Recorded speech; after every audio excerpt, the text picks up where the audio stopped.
All right, let's check the forecast now as we're tracking the possibility of severe weather striking the Detroit area today. Mike, we could see some heavy flooding and much more. Yeah, that's right. We're worried about tornadoes, damaging wind, and also large hail. So just all the modes of severe weather. When can we expect this to start rolling in?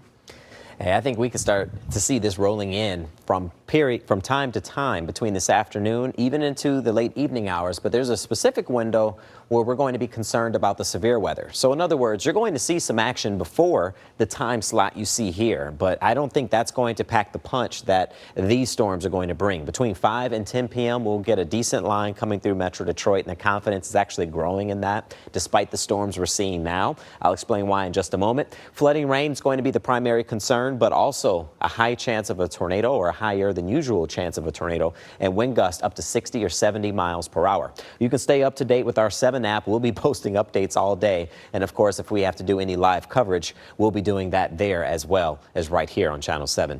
Enhanced risk of severe weather, or a level 3 risk of severe weather. That's just west of Detroit. We'll see. We're going to get an update pretty soon. We'll see if that shifts east or not. Regardless of what happens within that enhanced risk, some of that's going to filter into the rest of Metro Detroit. With all that said, we're talking about this line right here that I was referring to. This is expected to come through during the evening hours. And once again, it could pack a punch with some destructive winds, maybe an embedded tornado, and it's going to add to more of that heavy rain potential. Let's talk about what's going on right now, and you'll see this batch of rain from Bruce to Armada, just north of Macomb near Richmond, extending well into St. Clair County, producing some very heavy rainfall. It looks pretty impressive on radar, but most of that is due to rain.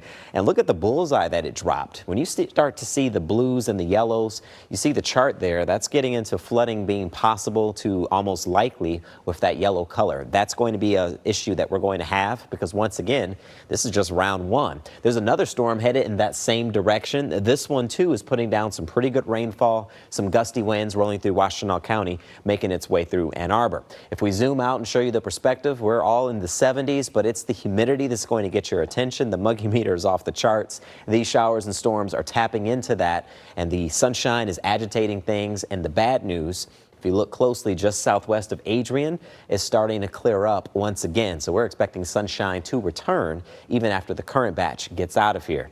With all that said, 6:40 will be the first pitch if we can get the game in. I think at the least a rain delay is possible, but since this will be a very active day, they might just call this game all together. So just stay up to date, of course, with the Tigers. I'm sure they'll let you know what's going on. 84 degrees for the high temp in Detroit. Most of us will get to the 70s. The clouds and the rain will have something to say about how warm we can get. It's going to be just a minor setback, because 80 for Thursday for Juneteenth. The first day of summer is 86, and look what happens by the weekend.